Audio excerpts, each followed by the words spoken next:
장거리 주자의 고독. 앨런 실리터 1959년. 이 책은 모두 3개의 글로 구성되어 있습니다. 1. 나는 소년원에 입소하자마자 장거리 크로스컨트리 선수로 뽑혔다.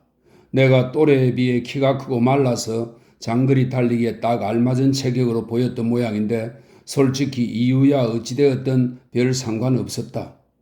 달리기, 그 중에서도 특히 경찰을 피해 달리기는 우리 집안 내력이다. 나는 어렸을 때부터 달리기를 잘해서 속도가 빠르고 보폭도 넓었지만 한 가지 문제가 있다면 아무리 빨리 달렸어도 그 빵집 사건 때는 경찰을 피하지 못했다는 것이다. 내 입으로 말하기는 못하지만 제법 전속력으로 달렸는데도 말이다. 소년원에 장거리 크로스컨트리 선수가 있다니 희한하다는 생각이 들 수도 있겠다. 장거리 선수를 들판과 숲에 풀어놓으면 당장 똥줄 빠지게 도망치지 않을까 싶을 테니까. 하지만 그건 착각이다. 첫째, 우리를 단속하는 그 자식들이 보기보다 멍청하지 않고, 둘째, 나도 생긴 건 그렇게 보일지 몰라도 장거리 달리기 연습을 하다 도망치려고 할 만큼 멍청하지 않다. 달아나다 잡히면 말짱꽝인데 그런 수작에 넘어가지는 않을 거다. 이 세상에서 가장 중요한 게 잔머리이고 잔머리도 은밀하게 써야 한다. 딱 잘라 말하지만 놈들도 잔머리를 잘 굴리고 나도 잔머리를 잘 굴린다. 놈들과 우리가 같은 편이라면 쿵짝이 잘 맞을 텐데 놈들은 우리와 생각이 다르고 우리는 놈들과 생각이 다르니 이 모양 이 꼴인 거고 앞으로도 계속 이 모양 이 꼴일 거다. 놈들도 그렇고 나도 그렇고 잔머리라면 남부럽지 않아서 서로 못 잡아먹어 안달이다. 그러니까 놈들은 내가 도망치지 않을 것을 알고 있다.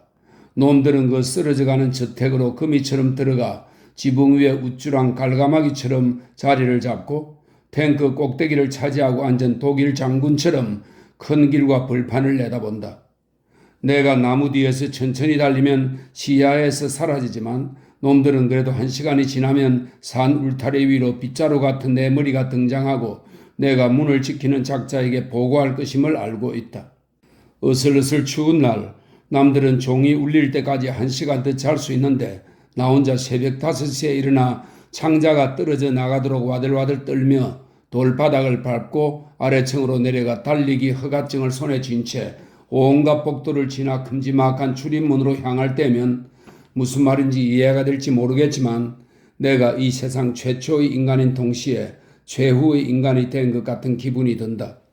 이 세상 최초의 인간이 된 것 같은 기분이 드는 이유는 알몸이나 다름없이 러닝 셔츠와 반바지만 걸친 채 꽁꽁은 벌판으로 내보내지기 때문이다. 한겨울에 이 땅으로 추락한 가엾은 작자도 최소한 나무잎을 엮어 옷을 만드는 방법이나 익룡 껍질을 벗겨 외투 만드는 방법은 알고 있었을 것이다. 그런데 나는 똥물에 담근 빵 한 쪼가리 먹지 못한 채 동태가 된 몸을 끌고 아침을 먹기 전까지 2~3시간 동안 장거리 달리기 연습을 하는 것 말고는 몸을 덮일 방법이 없다. 놈들은 돼지 얼굴을 하고 콧물이나 찔찔 흘리는 공작과 귀부인들이 죄다 모이는 성대한 운동회에 대비해 나를 훈련시키고 있다. 2 더하기 2가 뭔지도 모르고 오라가라 마음대로 부리는 하인이 없으면 정신 나간 인간들처럼 실락팔락하고 다닐 귀족 나리들이 찾아와 운동을 해야 우리가 아무리 손이 건질거려도 상점 자물쇠나 금고 손잡이를 건드리거나 머리핀으로 가스 계량기를 따지 않고 성실하게 살 수 있다는 식의 일장 연설을 늘어놓을 그날을 위해서 말이다. 우리는 경주마처럼 달리거나 점프를 하며 쇼를 벌인 뒤 그 작자들에게서 블루리본과 우승컵을 받을 텐데 경주마처럼 알뜰살뜰한 보살핌을 받지 못한다는 게 문제다. 그래서 나는 말라 비틀어진 빵 쪼가리 하나 먹지 못한 채 러닝 셔츠와 반바지 차림으로 문 앞에 서서 서리를 머리에 이고 있는 땅 위의 꽃들을 내려다보고 있다. 이 정도면 눈물이 나지 않겠느냐고? 천만의 말씀. 이 세상 최초의 인간이 된 것 같다고 해서 내가 울부짖을 일은 없다. 다른 300명과 기숙사에 처박혀 있을 때에 비하면 지금이 500배 낫다. 가끔 이렇게 서 있다 내가 이 세상 최고의 인간이 된 것 같은 기분이 들 때는 떨떠름하다. 내가 이 세상 최후의 인간이 된 것 같은 기분이 드는 이유는 내 뒤에서 잠을 자고 있는 다른 300명이 모두 죽은 게 아닐까 싶기 때문이다. 다들 어찌나 쿨쿨 잘도 자는지 꾀재재한 그 인간들이 밤사이 전부 꼴까닥하고 나 혼자 남은 것처럼 느껴질 때가 있다. 그럴 때 덤불과 얼어붙은 연못들을 내다보면 날이 점점 더 추워져서 시뻘건 내 팔뚝을 비롯해 내 눈에 보이는 모든 것이, 모든 흙이며 땅과 바다가 한 뼘도 남김없이 하늘에 닿도록 수천 마일 두께의 얼음으로 덮일 것 같은 생각이 든다.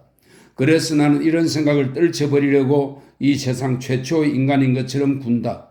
그러면 기분이 좋아지는데 나는 이런 기분이 자리 잡을 만큼 흥분이 되면 곧바로 문 밖으로 뛰쳐나가 달리기 시작한다. 내가 있는 곳은 에식스다.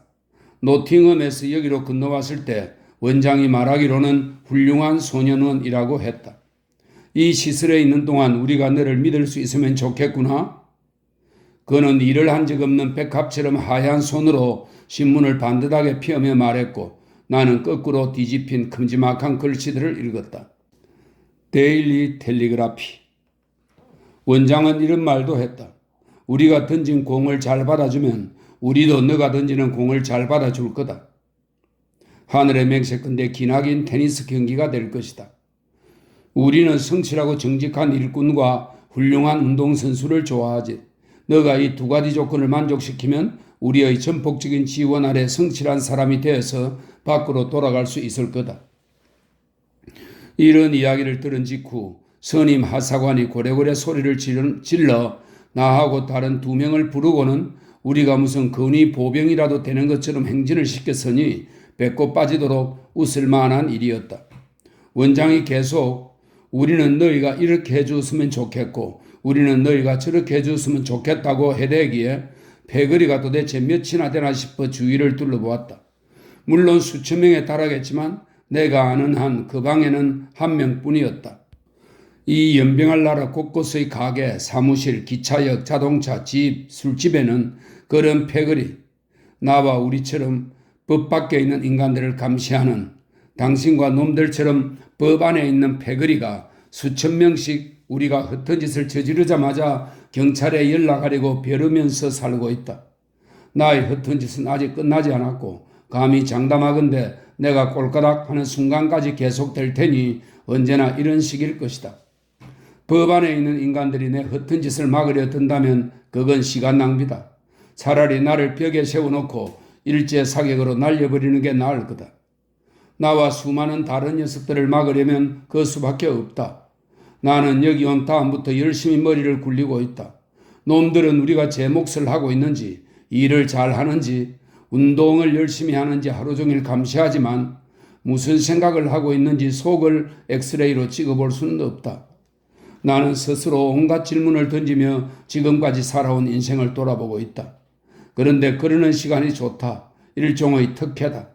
덕분에 시간을 후딱 보낼 수 있고 소년원이 우리 동네 아이들한테 들은 것보다 훨씬 좋게 느껴진다. 그 중에서도 장거리 달리기가 최고다. 달리면 머리가 휙휙 돌아가서 자려고 누웠을 때보다 더 많은 걸 배울 수 있다. 그뿐 아니라 달리면서 온갖 생각을 하다 보니 소년원에서 내 달리기 기록이 가장 좋다.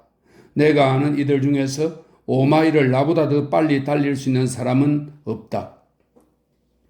그래서 나는 이 세상으로 추락한 최초의 인간이 바로 이 몸이라고 속으로 중얼거리자마자 아직 새들도 지저귀지 않는 꼭두 새벽에 서리가 앉은 풀밭으로 첫걸음을 내딛자마자 생각을 시작한다.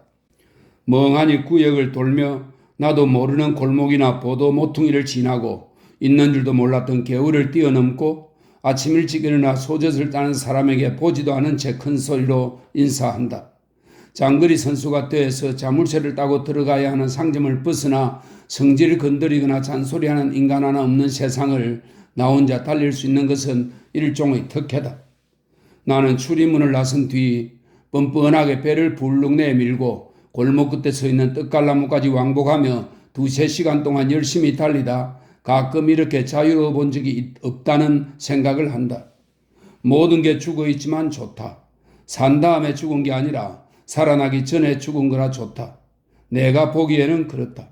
분명히 말하지만 처음에는 뻣뻣한 동태가 된 것처럼 느껴질 때가 많다. 흐릿한 안개 너머로 몇 번이고 확인하지 않으면 땅을 밟고 있다는 사실을 깨닫지 못하는 유령이라도 된 것처럼 손과 발과 살에 아무런 감각이 없다. 어떤 녀석들은 엄마한테 편지를 쓰면서 얼어 죽겠다고 하지만 나는 그러지 않는다. 30분만 있으면 따뜻해질 테고 큰 길로 나서 버스 정류장 밀밭길로 방향을 틀 때쯤이면 불 위에 얹힌 냄비처럼 후끈하고 양철 꼬리가 달린 개처럼 기분이 좋아질 것임을 알고 있기 때문이다. 나는 짭새와 소년은 윗대가리와 그 나머지 법안에 있는 개자식들에게 항복하지 않으면 훌륭한 인생이라고 속으로 중얼거린다. 다다다 흑흑흑 탁탁탁 내 발이 단단한 땅과 부딪히는 소리 휙휙휙 내 팔과 옆구리가 덤불의 맨가지와 부딪히는 소리. 나는 이제 17살이기 때문에 도망을 친다거나 상황이 180도로 달라지지 않는 한 여기서 나가면 군대로 끌려갈 텐데 지금 있는 곳과 군대가 무슨 차이가 있을까? 나를 속여먹을 생각은 하지 마라, 개자식들아. 이곳 근처에 있는 막사를 본 적이 있는데 총을 들고 보초를 서는 병사들만 없다면 그 높은 담벼락과 이곳이 다를 게 없다. 병사들의 경우 가끔 나와서 맥주를 마시기는 하지만 그래서 나도 일주일에 3번씩 아침마다 장거리 달리기를 하고 달리기가 술 마시기보다 50배쯤 낫지 않은가 말이다. 옆에서 자전거를 타고 감시하는 간수 없이 장거리 달리기 연습을 하게 될 거라는 소리를 처음 들었을 때 나는 믿을 수가 없었다. 놈들의 주장에 따르면 진보적이고 현대적인 소년원이기 때문이라는데 장난하나? 내가 들은 바에 따르면 이런 식으로 달리기를 허락한다는 것 말고는 다른 소년원과 똑같다. 소년원은 어찌됐건 소년원이다. 빈속으로 5마일을 달리기 하다니 그건 좀 심하다고 투덜거렸더니 놈들은 그렇게 고약한 일은 아니라며 살살 달랬다.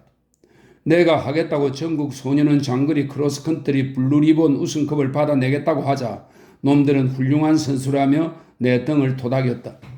이제 원장은 순시를 돌다 내가 보이면 1등 경주마대하듯 이렇게 묻는다. 별일 없지 스미스? 예 원장님.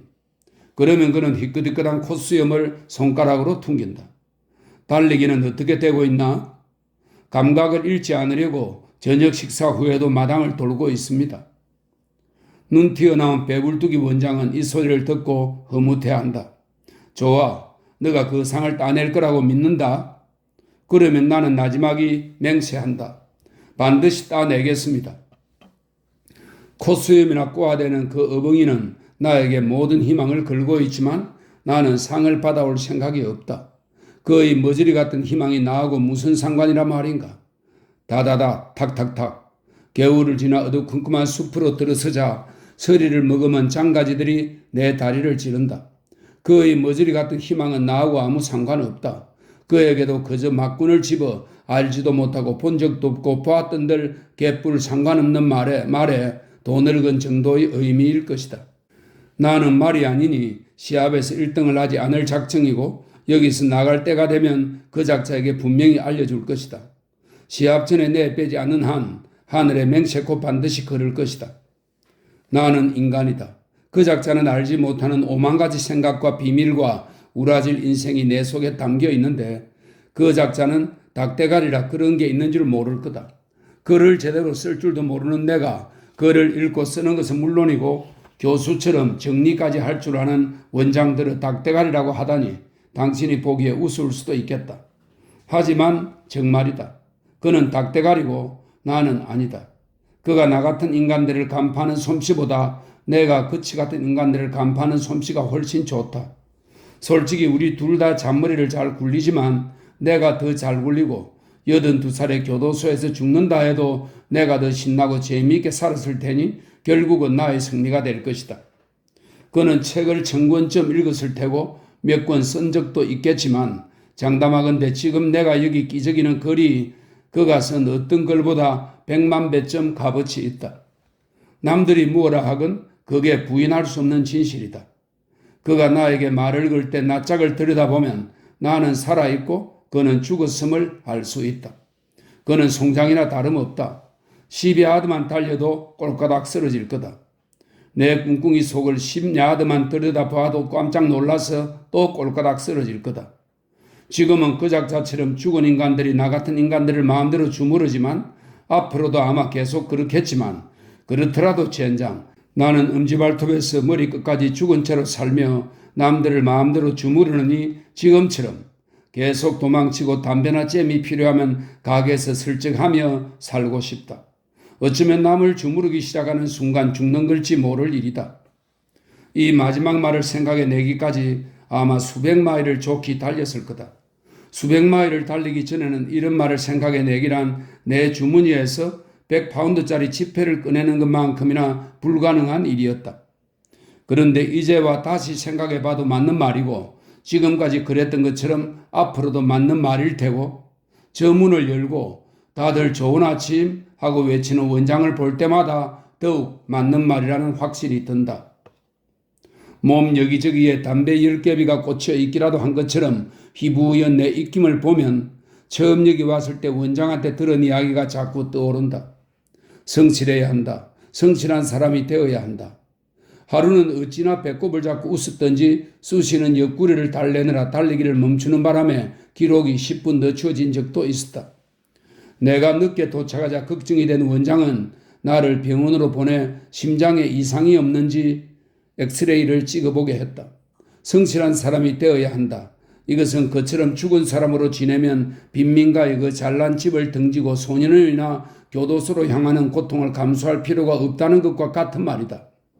성실한 사람이 돼서 일주일 일하고 6파운드 받는 편안한 직장에 정착하라는 것과 같은 말이다. 나는 지금까지 그렇게 달려도 원장이 무슨 뜻에서 그런 말을 했는지 아직 파악을 하지 못했다. 이제 막 파악이 되리는 참인데 그 뜻이 마음에 안 든다. 곰곰이 생각해보니 이 모양으로 태어나 이 모양으로 자란 나에게는 해당이 안 되는 말이기 때문이다. 원장 같은 양반이 절대 이해 못할 일이 한 가지 더 있다면 나는 성실한 사람이고 지금까지 성실하지 않은 적이 없었고 앞으로도 늘 그럴 거라는 사실이다. 황당하게 들리겠지만 진짜다. 내가 내 입장에서 성실한 게 어떤 의미인지 알고 있고 그는 그 입장에서 성실한 게 어떤 의미인지 알고 있을 뿐이다. 나는 내가 아는 성실함이 절대적이라고 생각하고 그는 그가 아는 성실함이 절대적이라고 생각한다. 울타리와 담벼락을 두르고 있는 이 지저분하고 외딴 저택이 나 같은 인간을 가두는 용도로 쓰이는 이유가 그 때문이다. 내가 만약 권력자라면 굳이 이런 데를 지어서 경찰, 원장, 고급 창녀, 사무원, 장교, 국회의원들을 쳐넣지 않겠다. 오래전에 그 작자들이 우리 같은 인간들한테 그랬던 것처럼 벽에 세워놓고 처치해버리겠다. 그 작자들은 성실한 게 무엇인지 지금도 모르고 앞으로도 영원히 모를 테니 주님의 뜻대로 하소서. 나는 소년원에 들어온 지 거의 18달쯤 지났을 때 도망칠 생각을 했다. 나는 건물의 구조를 설명한다든지 방 하나에 조잡한 의자와 창살 달린 유리창이 몇 개 있었는지 이야기하는 쪽으로는 재주가 없는 놈이라 그곳 생활이 어땠는지 할 말이 별로 없다. 그뿐만 아니라 불만도 별로 없는 것이 솔직히 나는 소년원에서 고생하지도 않았다. 어떤 사람이 군대 생활이 얼마나 지긋지긋했느냐고 물었을 때 내 친구는 이렇게 대답했다. 지긋지긋하지 않았어. 먹여주지 입혀주지 하루 종일 똥줄 빠지게 일하면 모를까 연병할 평소에는 보지도 못했던 액수의 용돈까지 챙겨주지. 게다가 일은 안 하고 일주일에 2번씩 실업수당 받으러 가면 그만이었거든. 나도 비슷하다. 소년원에서 지내는 동안 그런 면에서 괴로워한 적이 없다. 불만이 없으니 거기서 뭘 먹었는지 방은 어땠는지 어떤 대접을 받았는지 설명할 필요도 없다. 하지만 소년원은 다른 측면에서 나에게 영향을 미치고 있었다. 나는 태어날 때부터 부하가 돋워져 있었으니 소년원이 부하를 돋운 것은 아니다. 그게 아니라 소년원에 있으면 놈들이 어떤 수단을 동원해 나를 급주려고 하는지 알 수 있게 된다. 놈들에게는 감옥 그리고 궁극적으로는 교수용 올감이라는 또 다른 수단도 있다. 이건 마치 어떤 남자를 때려 눕히고 외투를 날치게 하려고 막 달려가다 남자가 휙 하고 칼을 꺼내들어 가까이 다가가면 나를 돼지처럼 찌를 듯이 치켜드는 것을 보고 움찔하게 되는 격이다. 그 칼이 바로 소년원이자 교도소이자 올가입니다. 그런데 일단 칼을 보고 나면 맨손 격투 요령을 조금 터득하게 된다. 그런 칼은 평생 가져볼 일이 없으니 그럴 수밖에 없고 사실 맨손 격투라고 해봐야 별것 아니다.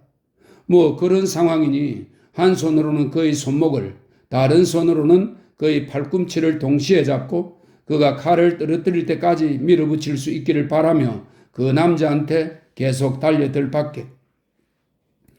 보다시피 나는 소년원에 오면서 칼을 보았고 지금까지 몰랐던 사실을 알게 되었다. 이것이 놈들과 나의 전쟁이라는 사실 말이다. 나는 여러 가마원에서 만난 친구들에게 소년원에 있는 형들 이야기를 수도 없이 들었기 때문에 당연히 예전부터 이 사실을 알고 있었지만 그때는 새끼 고양이나 권투장갑이나 무슨 천처럼 한 귀로 듣고 한 귀로 흘릴 이야기였다. 그런데 이제는 칼을 보았으니 내 평생 두 번 다시 체포되는 일이 없다 해도 나의 적은 누구이고 이것이 어떤 전쟁인지 알게 된 것이다. 놈들이 원자폭탄을 실컷 떨어뜨리건 말건 내 알 바 아니다. 그래도 나는 전쟁이 났다며 군에 입대하지는 않을 것이다. 나는 놈들이 어린 장난으로 여기는 또 다른 전쟁을 치르고 있으니 말이다. 놈들이 전쟁으로 치는 전쟁은 자살극이니 전쟁터에 나가서 떼어진 인간들은 자살을 시도한 죄로 교도소에 갇혀야 한다. 달려가 군에 입대하거나 소집에 응한 인간들의 머릿속에는 그런 생각이 들어있으니 말이다. 이렇게 잘 아는 이유는 엄청난 전쟁이 벌어지면 입대해서 떼어질 수 있으니 그런 전쟁이 벌어지길 바라는 게 가장 쉬운 방법이겠다는 생각에 가끔 나도 입대하면 얼마나 좋을까 바란 적이 있기 때문이다. 하지만 나는 태어난 순간부터 남한의 전쟁을 벌이고 있고 다트무어에서 참호를 뛰쳐나오고 링컨에서 반쯤 죽을 뻔한 고비를 넘기고 보스톨의 무인도에 갇힌 적이 있다는 그 어떤 독일 폭격기보다 시끄러운 노병들의 이야기를 듣고 자랐으니 그런 생각 따위는 접기로 했다. 나라에서 벌이는 전쟁은 나의 전쟁이 아니다. 나라에서 벌이는 전쟁은 나와 아무 상관없는 일이고 나는 나의 전쟁에만 신경 쓰면 된다. 14살 때 나이가 비슷한 사총 3명과 시골에 놀러갔던 기억이 있다.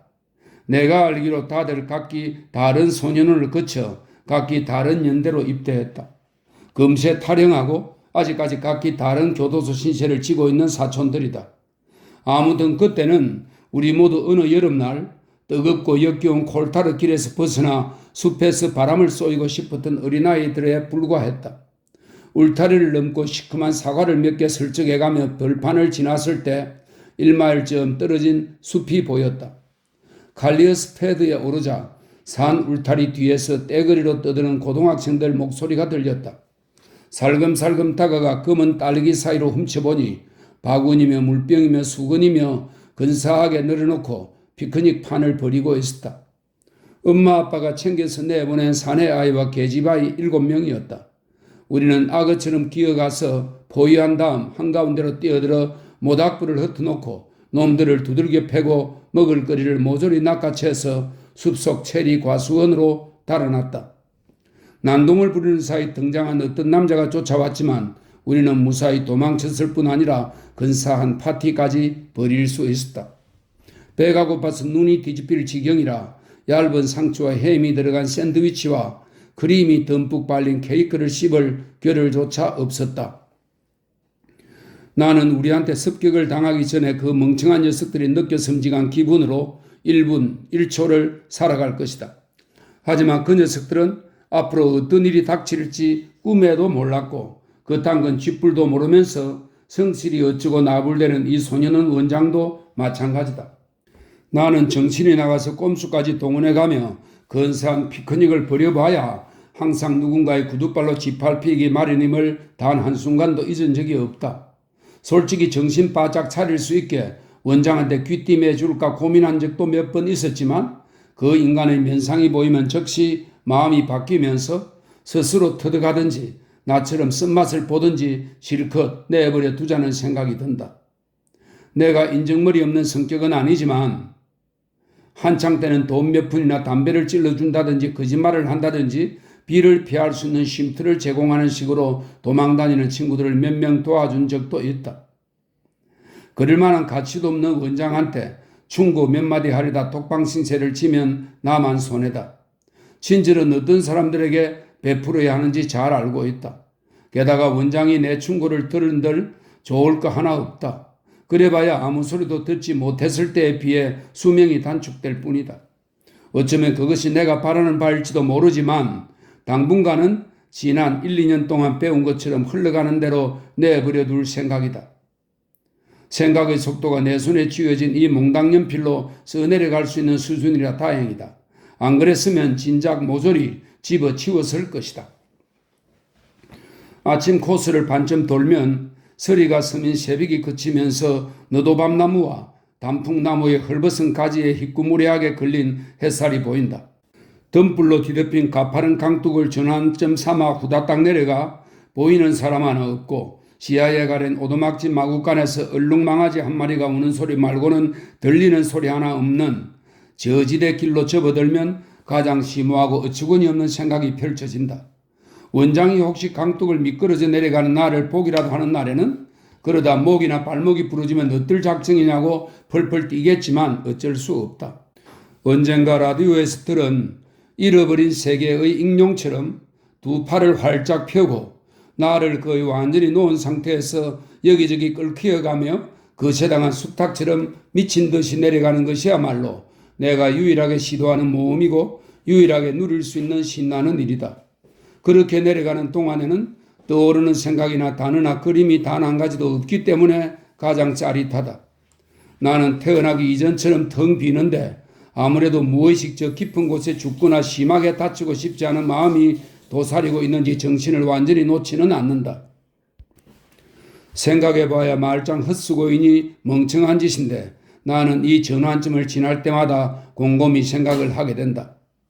새벽에 장거리 달리기를 하면 이런 식으로 달리는 게 인생이구나. 온갖 불행과 행복과 주변에서 일어날 수 있는 모든 일로 얼룩진 보잘것없는 것이구나 하는 생각이 든다. 그러면서 예전에 이런 식으로 여러 번 달린 뒤에 일단 첫 테이프만 잘 끊으면 인생이 어떤 식으로 끝날지 누구라도 장담할 수 있겠다고 생각했던 기억이 되살아난다. 하지만 처음에는 경찰에 그 다음에는 내 이 돌대가리에 발목 잡혔으니 늘 그렇듯 나의 착각이었다. 나는 이런 함정들을 절대 무사히 지나가지 못했다. 나도 모르는 새 무사히 건너가더라도 결국에는 항상 발이 걸려 넘어졌다. 이제와 생각해보면 큼지막한 나무들이 주둥이에 나뭇가지를 대고 서로 눈을 찡긋거리고 있었는데 나는 아무것도 보지 못한 채 쌩하니 강둑을 달려 내려가고 있었다.